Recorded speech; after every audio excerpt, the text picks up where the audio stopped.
Good morning. I'm Ron Sedolter, and it's my honor to introduce Professor Manisha Sinha. Professor Sinha is the Draper Chair in American History at the University of Connecticut, President of the Society for Historians of the Early American Republic. She received her PhD from Columbia, where her dissertation was nominated for the Bancroft Prize. She's the recipient of numerous fellowships, including the John Simon Guggenheim Memorial Fellowship in 2022. She taught at the University of Massachusetts for over 2 decades, where she was awarded the Chancellor's Medal, which is the highest honor bestowed on faculty. She's the author of The Counter-Revolution of Slavery, Politics and Ideology in Antebellum, South Carolina, which was named one of the 10 best books on slavery in Politico and featured in the New York Times 1619 project. Her book, The Slave's Cause, A History of Abolition, which won the Frederick Douglass, the Organization of American Historians Avery Craven, the Southern Historical Association's biannual James Raleigh, and Shear Best Book Prizes, was also longlisted for the National Book Award for Nonfiction. Professor Sinha's latest book has an interesting title, The Rise and Fall of the Second American Republic, Reconstruction 1860 to 1920. Think about that. It was reviewed in the New York Times, the Wall Street Journal, the Times Literary Supplement, and the New Republic, among other outlets. Her research interest lies in the transnational histories of slavery, abolition, and feminism, and the history and legacy of the Civil War and Reconstruction. Professor Sinha has written for the Times Literary Supplement, the New York Review of Books, the Wall Street Journal, the New York Times, the Washington Post, the New York Daily News, Time Magazine, CNN, the Boston Globe, Dissent, The Nation, and Huffington Post, and has been interviewed by the national and international press. And I thought I was smart. Anyway, please welcome Professor Manisha Sinha.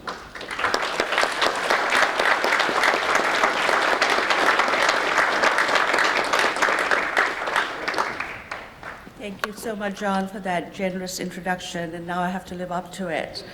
I want to thank Professor Edna Medford and the Abraham Lincoln Institute for inviting me here today, and of course to Ford Theater and Erica Scott and Alex Wood for hosting us.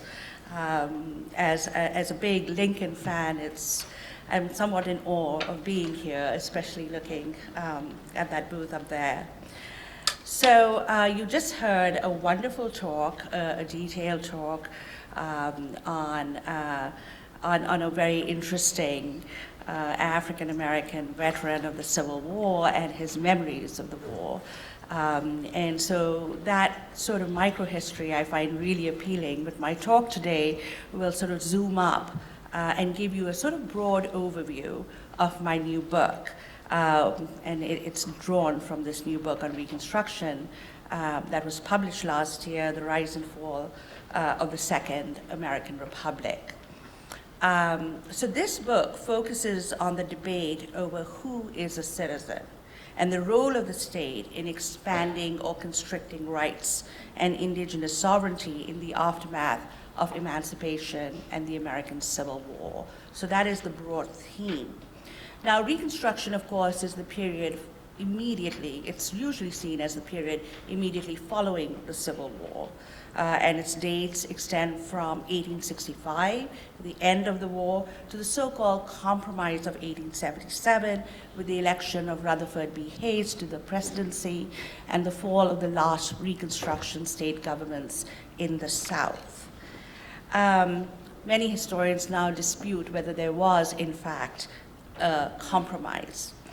My new book, though, considerably expands the temporal and spatial scope of Reconstruction, which I argue began with the election of Abraham Lincoln to the presidency in 1860, when the first American Republic fell with the secession of the Lower South states the following year, and then, of course, the firing on Fort Sumter and the creation of the Confederacy. So I argue that we need to look at Abraham Lincoln not just as the author of the Emancipation Proclamation, one of the leading lights behind the 13th Amendment to the US Constitution, but also as our first Reconstruction president. He was the first American president to formally and publicly endorse Black citizenship, which was in fact the crucial issue of Reconstruction. So the book pays a lot of attention to the process of emancipation during the Civil War and Reconstruction, when the American Republic and the Constitution were remade or reconstructed to establish an interracial democracy in the United States after the destruction of racial slavery. It looks at the long unwinding of Reconstruction in the South and the nation after 1877. And this is what I think makes the book somewhat distinct from other books on Reconstruction that abruptly end in 1877.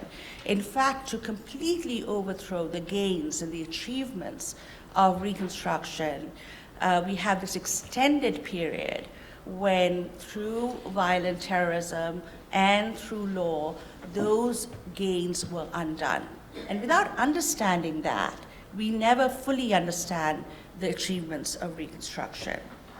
So the book goes right up to the end of the 19th century, when Black citizenship was overthrown in the southern states formally by state constitutions and laws, and replaced by a regime of disfranchisement, racial segregation and violence, debt peonage, sharecropping, and the convict lease labor system, which some historians have called slavery by another name.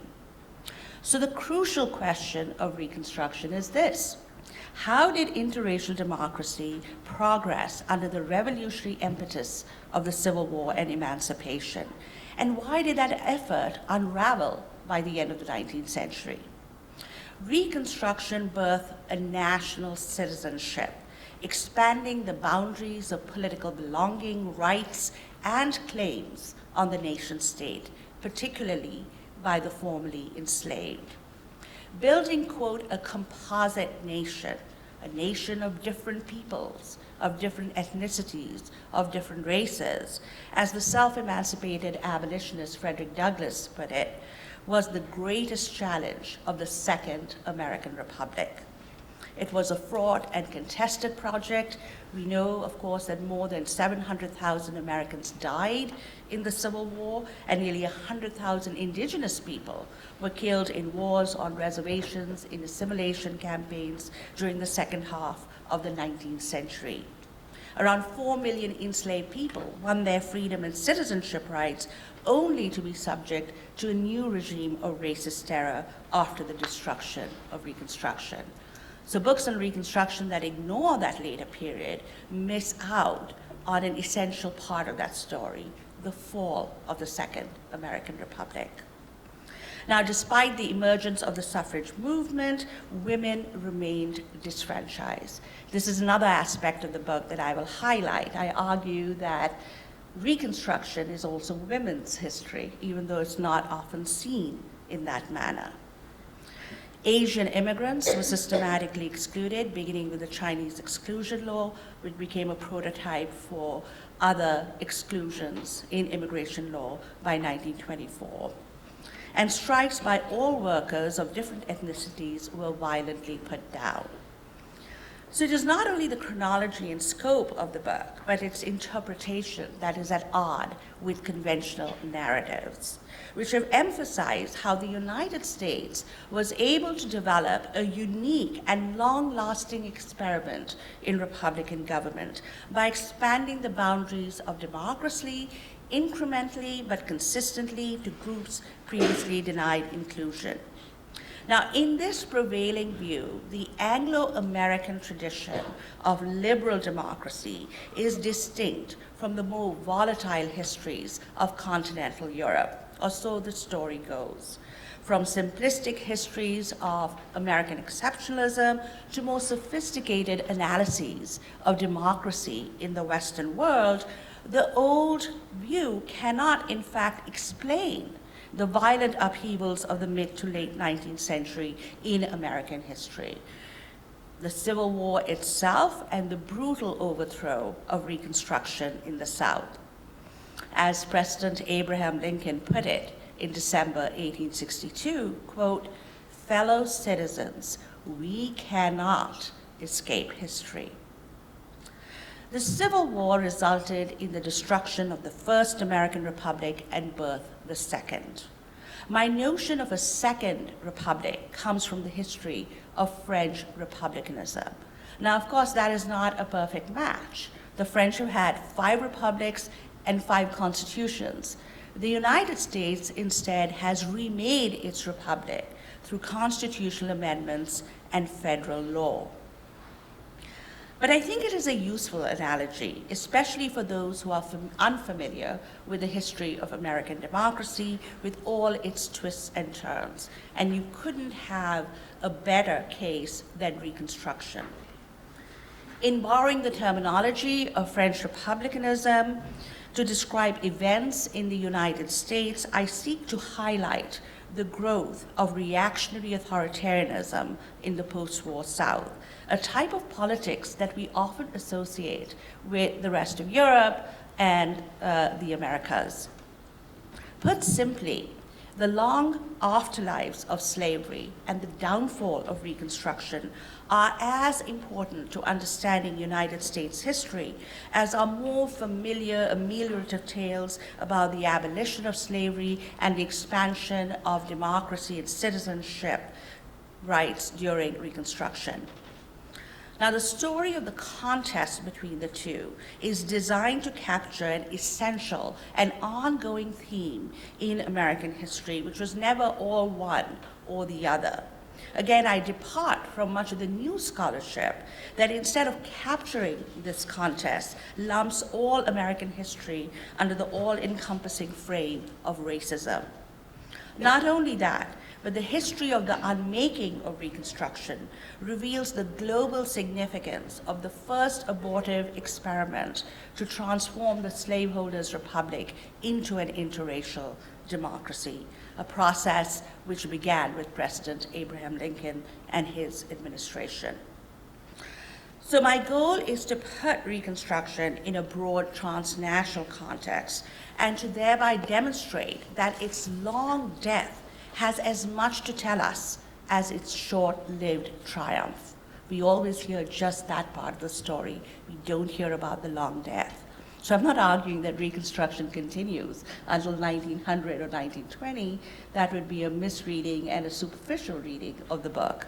In fact, I'm very concerned about talking about the unwinding of Reconstruction in that period. So in employing the Second American Republic framework, my work draws inspiration not just from the history of French republicanism, but also from the rest of the Americas, where republics rose and fell to the forces of reaction and authoritarianism. Now, other recent work has expanded Reconstruction's chronological and spatial boundaries, especially Western historians have come up with the notion of the Greater Reconstruction.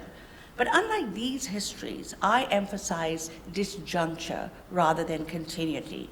For instance, to view the bold experiment in interracial democracy that was Southern Reconstruction as the same political process that led to the subjugation of the indigenous nations in the West, nativism, the rise and triumph of industrial capitalism during the Gilded Age, and imperialism, is to completely miss the contestation that shaped this era. I argue that these events must be viewed as part of the long overthrow of Reconstruction and of the abolitionist aims of the American Civil War, and not as their consequence. So where most see the seamless expansion of the American nation-state, I show change and open conflict over democracy, citizenship, sovereignty, and political economy. Central to this history is the truly emancipatory moment represented by the new civic democracy of Reconstruction and its significant legacy of progressive constitutionalism and democratic governance. The novel notion that the government is responsible for expanding rights and maintaining the welfare of all its citizens, regardless of race, color, and previous condition of servitude. These are the terms used in the Reconstruction constitutional amendments, particularly the 14th Amendment, the most important one. Debates on the nature of governance, whether all citizens and non-citizens are equally rights-bearing individuals and claimants before the state, defined the Second American Republic. So if we think of the rise of government's responsibility to its most vulnerable citizens, especially freed people in the South, we think of a government agency like the Freedmen's Bureau, which was, of course, established under the administration of Abraham Lincoln. Now, there can be no doubt that the destruction of racial slavery and the reconstruction of the misbegotten Southern Confederacy fundamentally remade the entire American Republic. That revolution transformed the US Constitution. And since I wrote a book on abolition, I was very interested in seeing what happened to the abolitionist project during Reconstruction. And it was interesting to me to see many of the old abolitionists very much involved in establishing what they called abolition democracy, a term they used for Reconstruction and one that was adopted by the great Black activist and scholar W.E.B. Du Bois in his book, Black Reconstruction. Now, long before historians did, the abolitionist William Goodell proclaimed in 1861 in his newspaper, the Principia, that the Civil War was, quote, the Second American Revolution, that portended the national abolition of all inequalities. The abolitionist feminist Angelina Grimke Weld, in her 1863 address of the Women's National Loyal League to the soldiers of our Second American Revolution, it was an address to the Union Army, she argued that the Southern slavocracy threatened the freedom of all American citizens and sought to enslave workingmen of all colors. So the abolitionist view of Reconstruction was far-reaching. It encompassed the end of slavery, but for many, especially for Grimke Weld and others, it included women's rights. For others, it included working men's rights, and still others, immigrant rights. In fact, when Chinese Americans formed their first associations, they called them equal rights leagues, modeled after those leagues founded by African Americans, by the Black Convention movement in the nation and the South. So the American experiment in democratic republicanism, abolition, and Black citizenship was not unique, but it was part of a broader global transformation from slavery to freedom. In the aftermath of the American Revolution, we know that the northern states had abolished slavery through gradual emancipation laws and created a republic, as Lincoln put it, half slave and half free. With the Haitian Revolution, the Latin American Wars of Independence, and British emancipation, much of the Western world had abolished colonial slavery. On the eve of the American Civil War, slavery had been abolished throughout the Americas, and was on the wane, except for what we call the second slavery of the United States South, Cuba, Brazil, and Puerto Rico, which was then still part of the Spanish Empire. In the Americas, one can discern a broader Atlantic reconstruction that included Cuba and Brazil, two countries where the so-called second slavery of the 19th century crumbled after slavery was destroyed in the US South. So the American example of emancipation and reconstruction was very important. The rise of the Second American Republic inspired anti-slavery republicanism throughout the Western Hemisphere, and eventually the Brazilian monarch and the Spanish Empire were overthrown by the end of the 19th century. And the person who really understood that was, of course, Lincoln, who encouraged the growth of anti-slavery republicanism in Mexico, in Argentina, and other places in the Americas. The Second American Republic, born during the Civil War, was a massive course correction in United States history, resulting in the destruction of racial slavery and the establishment of national citizenship according to naturalization and birthright. It's often forgotten that the 14th Amendment includes both naturalization and birthright. Reconstruction was an unprecedented experiment in interracial democracy and Black citizenship. It also remade American democracy, establishing this national standard and increasing the powers of the federal government considerably to ensure the civil and political rights of its citizens. It also expanded boundaries of national belonging and social claims on the nation state. It raised issues of native sovereignty, naturalization of immigrants that had been previously restricted to whites. An 1870 law extended that to people of African descent, and the emancipation and enfranchisement of women. The suffrage movement took off during Reconstruction.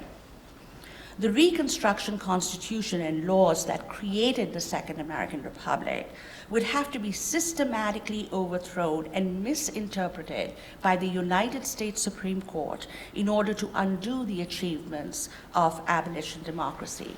Now, if I had a PowerPoint here, you would see a slide with all the Reconstruction amendments and the federal civil rights laws of 1866, of 1875, that actually outlawed Jim Crow before it was established in the South.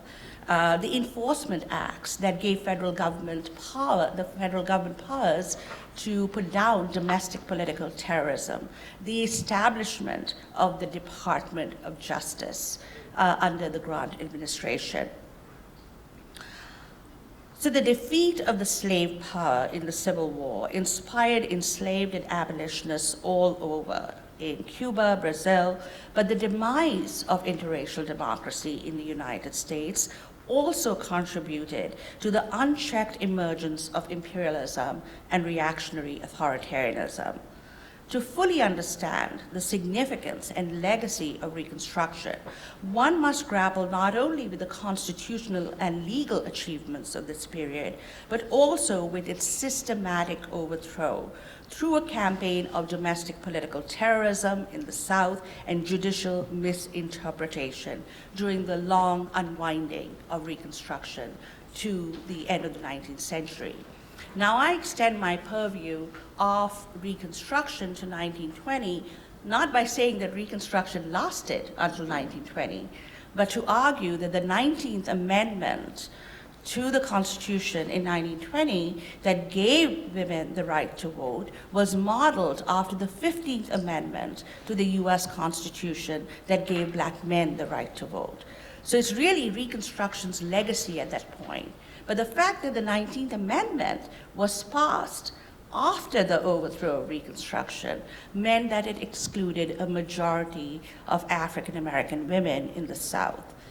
African Americans remained disfranchised until the Civil Rights Movement, nearly 100 years after Reconstruction. So unlike previous work on Reconstruction that I mentioned earlier, start in 1865, end in 1877, I argue that we need to pay a lot of attention to the period after 1877 to understand the complete overthrow of the Reconstruction Constitution. Connecting the struggle for Black citizenship with debates over ethnicity, gender, economic autonomy, and sovereignty that raged at the same time, I aim to show that we have missed much by confining our vision of the end of Reconstruction to the South. It is in this sense a compelling example of the overthrow of American democracy for a significant period in US history. But it took a long time for the gains of Reconstruction to be undone. After all, they had been put in the Constitution, a process that most historians of Reconstruction ignore. The massive economic and political dislocations of the Gilded Age that followed Reconstructions were not just product of the changes wrought by the Civil War and Reconstruction. They were also a result of the defeat of the prior era's emancipatory legacy. They represented, to borrow the words of a historian of modern Europe, Arno J. Mayer, quote, the persistence of the old regime, a virulently anti-democratic hierarchical politics that persisted in the post-Reconstruction South and justified the new global political economy of industrial capitalism and imperialism.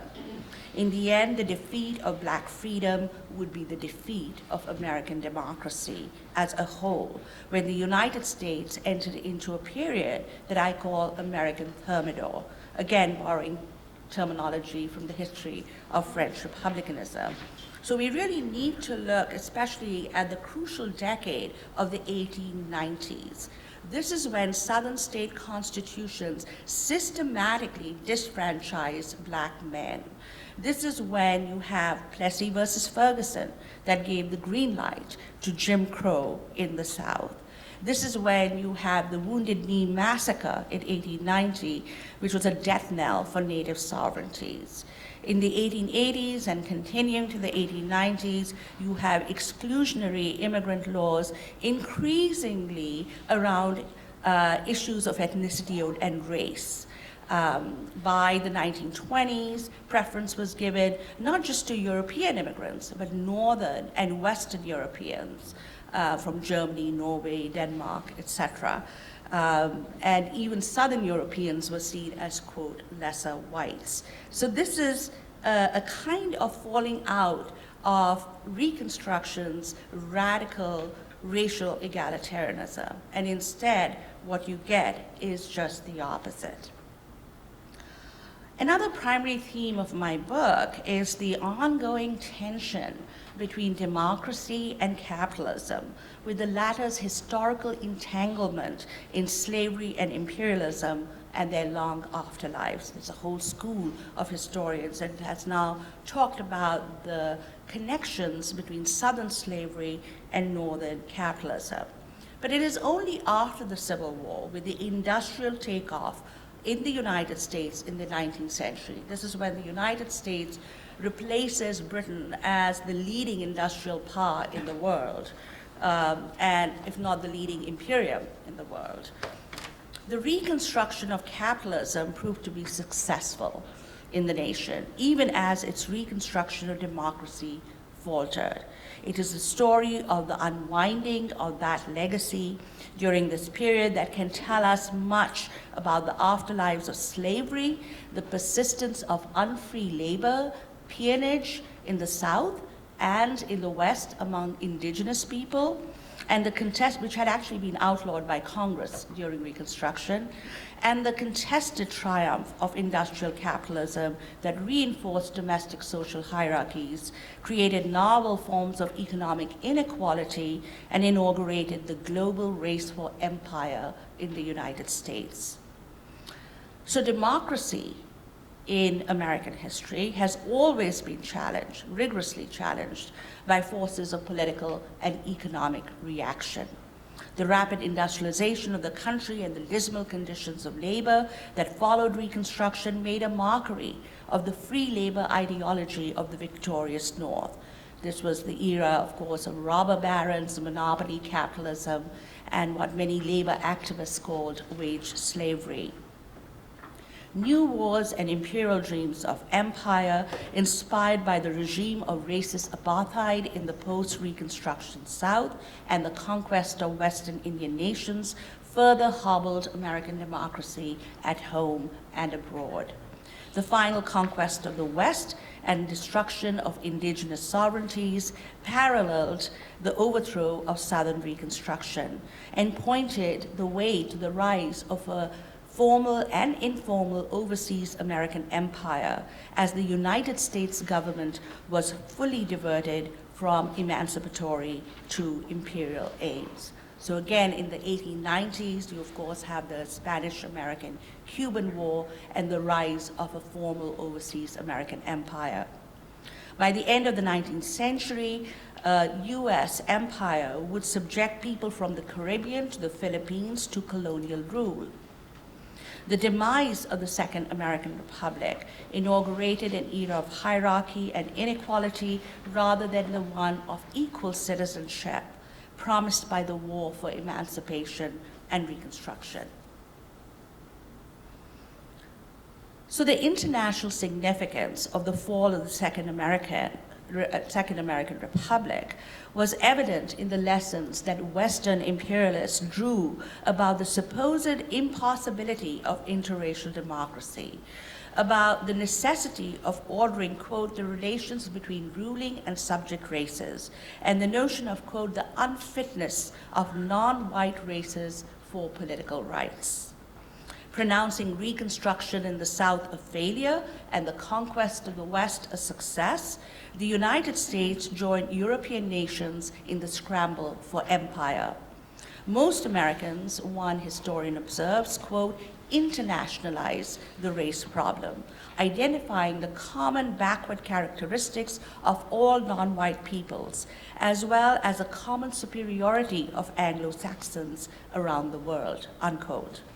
Indeed, the alleged failure of Reconstruction and the overthrow of Black citizenship in the South became the specific grounds on which American intellectuals, historians, and politicians justified not only despotic rule at home, but an overseas empire. Jim Crow on a global scale, what historians now call Jim Crow colonialism. John W. Burgess, a Southerner and Columbia University political scientist, who vilified Black citizenship during Reconstruction as, quote, a monstrous thing, commended the now imperialist Republicans for taking on the white man's burden of civilizing the world and for, quote, imposing the sovereignty of the United States upon 8 million of Asiatics in the Philippines after the Spanish-Cuban-American War of 1898. In founding an overseas empire, the administration of William McKinley had steered the Republican Party from supposedly false notions of racial equality birthed by the party of Lincoln and Reconstruction to an understanding of the, quote, vast differences in political capacity between the races. So, of course, it was in their interest to vilify Reconstruction as an experiment in Black misrule, corruption, federal tyranny. That went hand in hand with lost cause mythologies of the American Civil War. Now, Burgess inspired his colleague, William A. Dunning, also a Columbia University historian. I think Eric Foner, my mentor, and I are paying our dues for our alma mater, because they were all based there, who with his mostly Southern students formed the Dunning School of Southern Reconstruction Historiography. The first professionally trained historians to write on Reconstruction, they perpetrated racist stereotypes and gave scholarly legitimacy to the Jim Crow South. Similarly, Charles Francis Adams Jr. wrote about, quote, the new conception of the race problem in the United States, which was taking, quote, less of a theoretical and humanitarian approach, an approach pioneered by abolitionists and anti-slavery politicians like Lincoln, and instead embracing the reigning shibboleths of the pseudoscience of race. This is, of course, the heyday of social Darwinism, scientific racism, European imperialism, the scramble for Africa, all leading to the Great War, to the First World War between nationalist European states. Now, pro-slavery Confederates had been right all along in this view. Ironically, it was Republicans who first realized slaveholders' dream of an empire in the Caribbean, Central America, and what one historian has called, quote, the White Pacific. At the same time, the United States Supreme Court undid all the constitutional and legal gains of Reconstruction. Starting early, the slaughterhouse cases in 1873, it steadily undermined the guarantee of national citizenship and equal protection before the law of the 14th Amendment. With a few exceptions, the judicial precedent of retrenchment held fast throughout the 19th century, greenlighting Jim Crow as well as black disfranchisement. So you not only had Plessy versus Ferguson, you also had Williams versus Mississippi that allowed southern states to systematically disfranchise black men. The court even reinterpreted the Equal Protection Clause of the 14th Amendment, designed specifically for freed people to protect the rights of corporations during the Gilded Age and against any government regulation of the economy and labor conditions. The Republican Party itself slowly transformed from the party of Lincoln and anti-slavery to that of big business. So one could empathize with the plight of somebody like Winters and African Americans who are left orphaned in terms of political affiliation. The Democratic Party was the party of Southern segregation still, and the Republican Party had, of course, emerged as completely doing away with its commitments to black rights. Though African American affiliation would finally change with the New Deal and would be cemented during the Civil Rights era when the parties flipped roles on political and civil rights for African Americans. Only in modern times has the 14th Amendment's Equal Protection Clause been interpreted to expand the rights of citizens as it was originally intended. So by the end of the 19th century, the Second American Republic's project of interracial democracy was in tatters. Yet its ideals and the freedom claims of the disfranchised animated the social movements and struggles for equality that followed. These alternative democratic visions were the product of Reconstruction and its discontents. Even after the many successes of the civil rights movement in the 20th century, the betrayal of Reconstruction haunts American democracy. The nation still lives with the competing legacies of democracy and authoritarianism bequeathed by the rise and fall of the Second American Republic. Thank you so much for listening so patiently.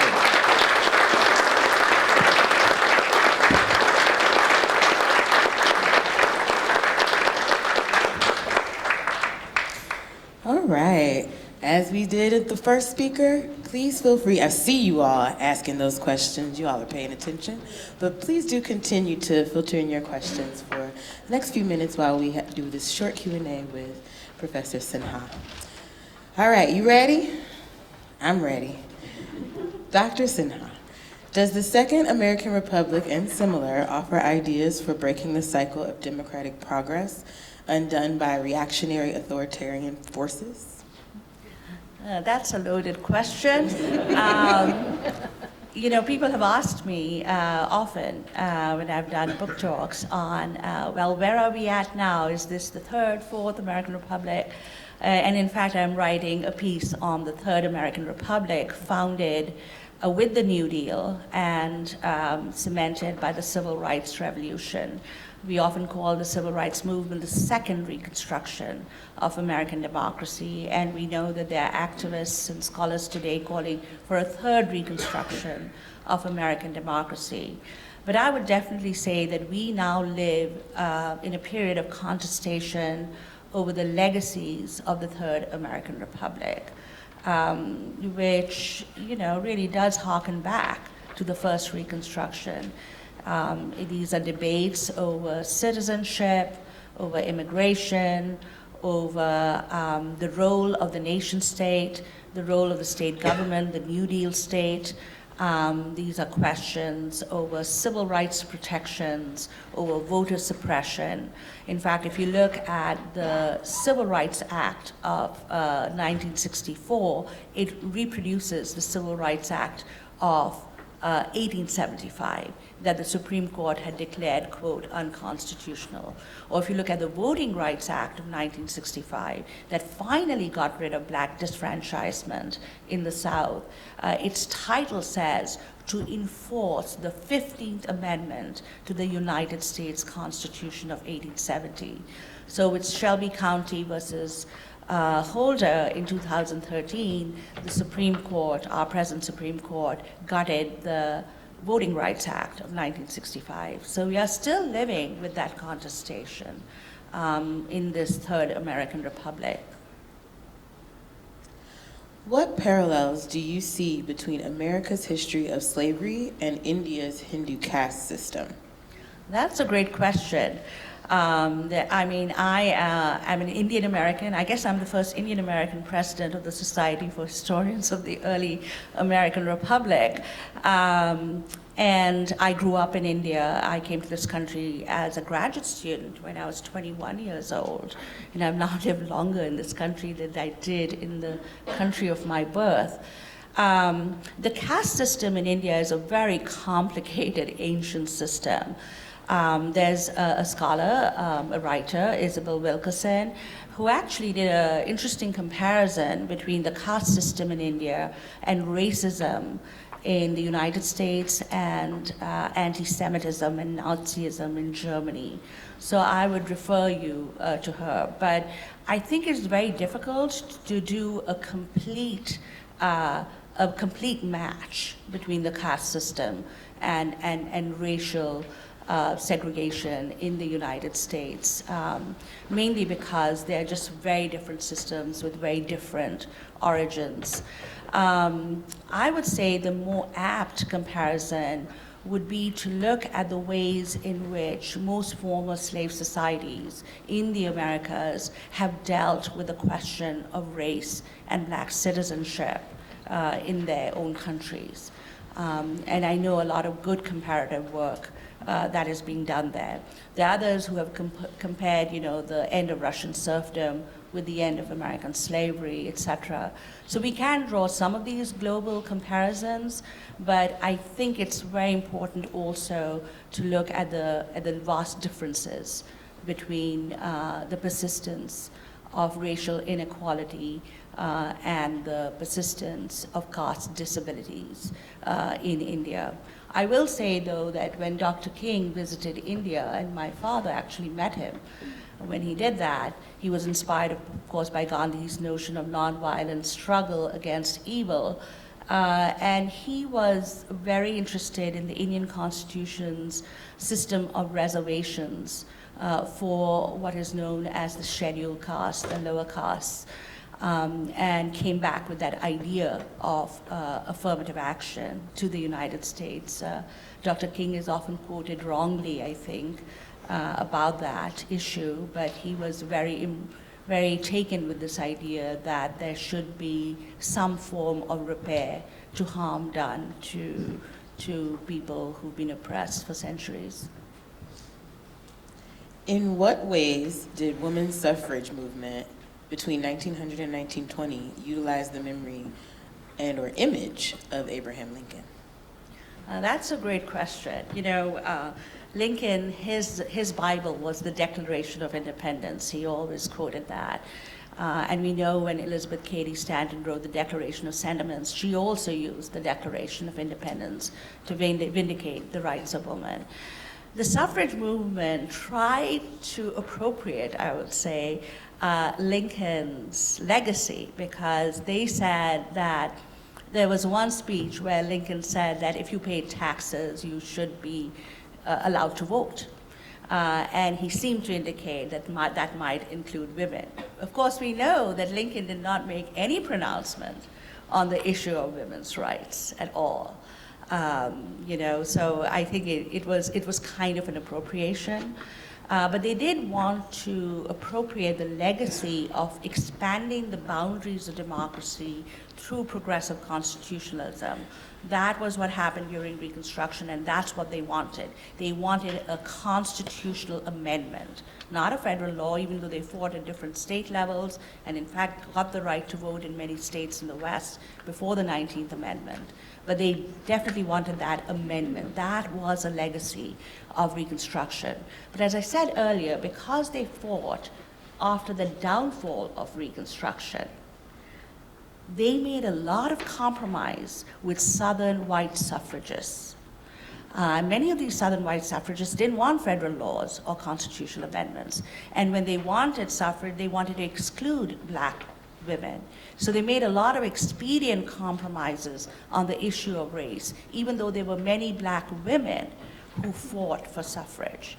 So clearly, the suffrage movement is a little conflicted by the 1920s and early teens because it is actually waged in the shadow of the downfall of Reconstruction. I nowhere say that the 19th Amendment was part of Reconstruction itself.